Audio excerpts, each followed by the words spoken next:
Hello friend, welcome to my YouTube channel Saptarang जीवन के। प्रणाम आप सभी को। दोस्तों, आज है अश्वनी मास शुक्ल पक्ष पापकुंसा एकादशी। तो आइए आज हम आपको इस व्रत की कथा सुनाते हैं। अर्जुन बोले, हे भगवान, अश्वनी मास की शुक्ल पक्ष की एकादशी का नाम क्या है तथा इस व्रत के करने की विधि क्या है और इसको करने से कौन कौन फल प्राप्त होता है, सो कहिए। श्री कृष्ण भगवान बोले, हे अर्जुन, अश्वनी मास के शुक्ल पक्ष की एकादशी व्रत करने से समस्त पाप नष्ट हो जाते हैं और करने वाला अच्छा पुण्य का भागी होता है।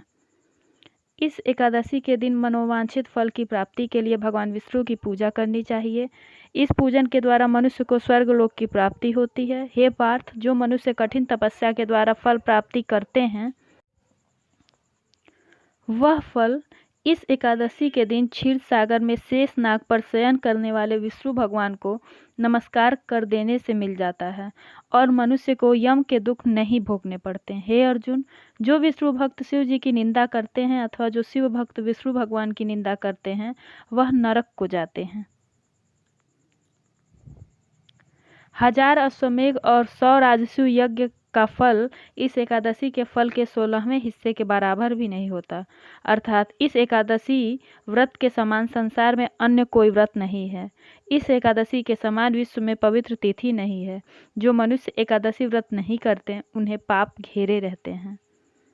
यदि कोई मनुष्य किसी कारणवश केवल इस एकादशी का उपवास भी करता है तो उसे यम के दर्शन नहीं होते हैं। एकादशी के व्रत से मनुष्य को स्वस्थ शरीर, सुंदर स्त्री तथा धन्य धान्य मिलता है और अंत में वह स्वर्ग का अधिकारी हो जाता है। जो मनुष्य इस एकादशी के व्रत में रात्रि जागरण करते हैं उन्हें बिना किसी विघ्न के स्वर्ग मिलता है। जो मनुष्य इस एकादशी का व्रत करते हैं उनके मातृपक्ष के 10, पितृपक्ष के 10 पुरुष और स्त्री पक्ष के 10 पुरुष विष्णु का वेश धारण करके तथा सुंदर आभूषणों से युक्त होकर विष्णु लोक को जाते हैं। जो मनुष्य अश्वनी मास की शुक्ल पक्ष की पापकुंसा एकादशी का विधि पूर्वक व्रत करते हैं उन्हें हरि लोक मिलता है। जो मनुष्य एकादशी के दिन भूमि, गौ, अन्न, जल, उपानह, वस्त्र, छत्र आदि का दान करते हैं उन्हें यम के दर्शन नहीं करने पड़ते।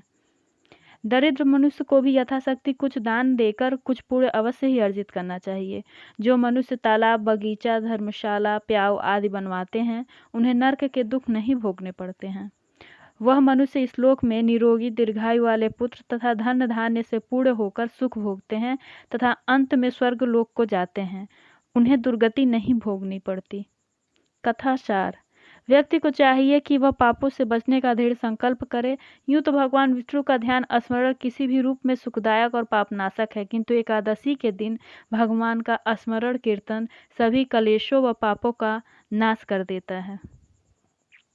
तो दोस्तों, आज मैं आप लोगों को अश्वनी मास शुक्ल पक्ष पापकुंसा एकादशी व्रत की कथा सुनाई।